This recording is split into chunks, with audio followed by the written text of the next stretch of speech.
시청자 여러분 안녕하십니까? 주식대박 보좌관입니다. 영상 내용은 리딩이 아니며 투자 의사 결정 시 전적으로 투자자의 책임과 판단하에 결정되어야 합니다. 참고하시고 도움이 되시기를 바랍니다. 화이팅! 이번 영상은 3월 셋째 주 수급관심주 최종 리뷰 영상입니다. 3개 종목 중에서 기아차가 목표가 도달되었는데 한 종목씩 확인해 보겠습니다. 보시는 종목은 기아차예요. 셋째 주 일주일만 놓고 보는 목표가 얼마였죠? 88,000원. 목요일 고가가 88,000원이었고 어제 고가는 88,600원이었습니다. 매매하신 분, 여전히 중기적으로 관심있게 보시는 분들 모두 축하드립니다. 3월이 중요하다는 말씀을 드렸었고 셋째 주는 그 중요한 3월의 중반을 넘는 시기다 보니 시기적으로도 중요했는데 지속 저점을 높이는 모습 양호했다고 생각됩니다. 3월 셋째 주만 보셔도 주가가 종가상 5일선을 깬 적이 없어요. 수요일 잠깐 살짝 조심스러웠지만요. 그리고 보시면 2월 중순 전후부터 하락해 오던 핑크색 21선도 결국에는 이번 주부터 우상향으로 돌아섰고요. 기업 소개 시에 말씀드렸었죠. 주 후반 우상향 전환 가능성 말씀드렸는데 좋아 보입니다. 수급을 보시면 어떤 느낌이 드시나요? 외국인 수량으로 해서 보는 게 좀 낯설지 않죠?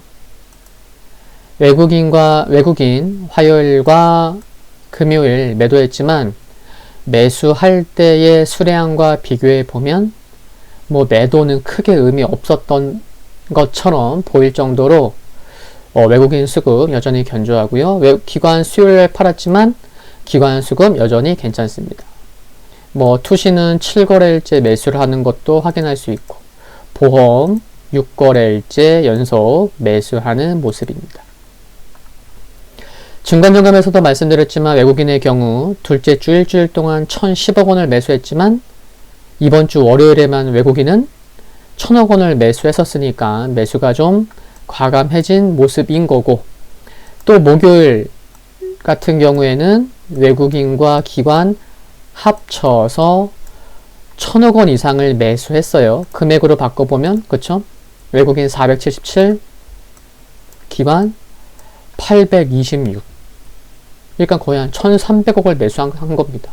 개인만 판 거죠. 목요일날. 거래량 아래를 보셔도 말씀드린 부분이긴 하지만 3월 전후부터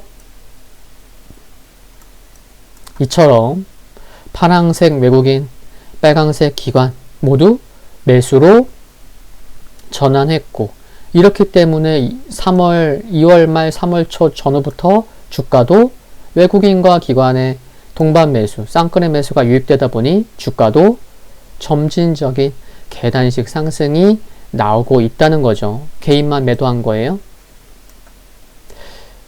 이번 주 목표가 달성되었지만 이번 주 셋째 주만 봐도 결국 개인만 매도한 거죠. 다음 주는 이제 9만 원을 앞둔 상황인데 메이저들의 수급이 어떤 모습을 이어갈지 참 궁금해지는 것 같습니다. 화이팅입니다. 두 번째 기업은 필라홀딩스입니다. 목요일 장중 44,750원까지 상승했었으나 셋째 주 한 주만을 놓고 본 목표가는 45,500원이었죠. 그래서 도달은 못했는데 여기 보시면 하늘색 61선에 대한 부담감이 있었던 듯 보이고요. 이런 가운데 어제 레포트가 있었어요. 보유하신 분들이나 관심 있는 분들은 보셨나 모르겠지만요. 올해는 코로나19 기저효과 등이 본격화될 것이고 아쿠시네트의 경우 신제품 출시 등으로 실적 개선이 예상된다는 내용이었고요. 중국에서의 경우는 지속적인 고성장세가 전망되며 브랜드 가치의 상승이 한층 더 강화될 것이란 내용도 있었습니다. 수급을 보시면요. 기관이든 외국인 수급이든 지속성이 이어지고 있습니다. 외국인은 꾸준히 매도하고 있고 기관, 수급 여전히 양호합니다. 뭐 월요일과 금요일 매도했지만 뭐 매도 수량 크지 않았고요. 그리고 옆에를 보시면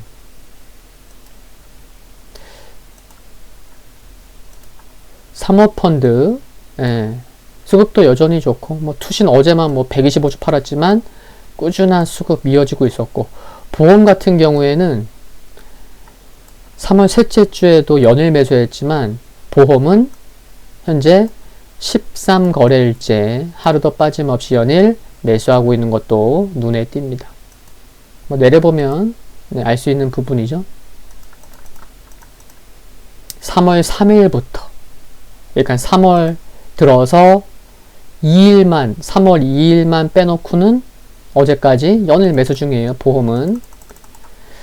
기술적으로는 아래로는 21선, 위로는 61선이 있는 상황인데, 조정 시 21선을 잘 지키며 빠른 시일 내에 61선을 돌파하는 게 최상의 시나리오라고 생각이 듭니다.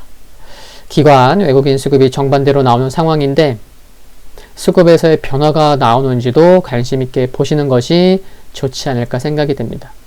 그리고 역시나 관심을 갖고 계시다면 역시 단기보다는 중기적인 관점에서 보시는 게 어떨지 말씀드리고요. 이와 같은 중기적인 관점에서는 기업 소개 시에 말씀드렸던 것처럼 종가상 45,500원은 강하게 지켜지는 것이 중요할 것으로 생각을 합니다. 화이팅이고요.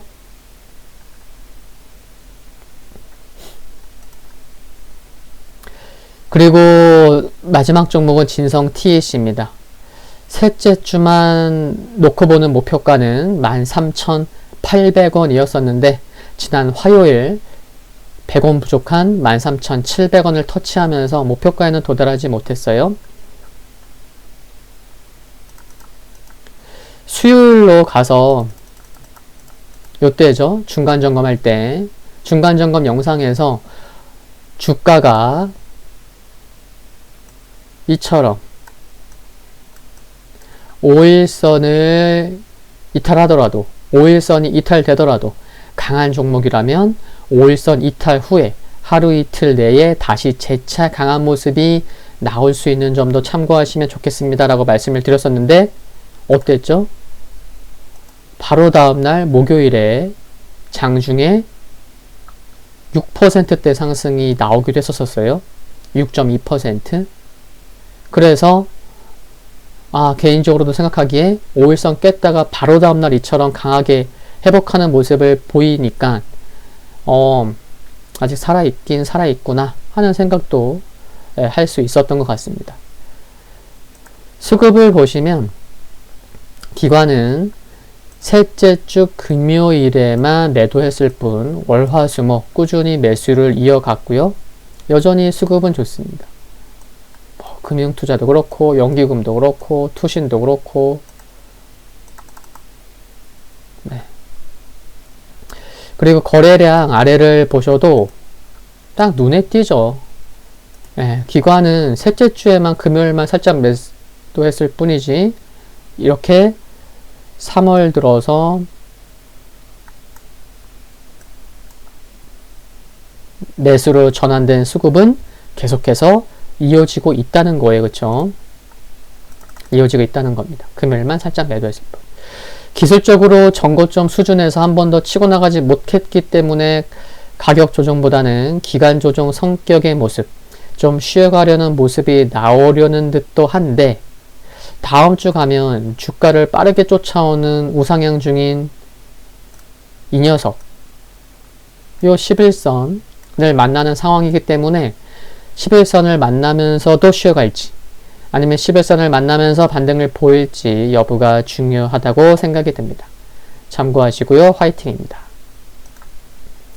최근 지수의 반등이 나오긴 했지만 업종별 차별화가 심했어서 지수의 반등을 체감하시는 분들이 그리 많지 않을 것 같다는 생각도 듭니다.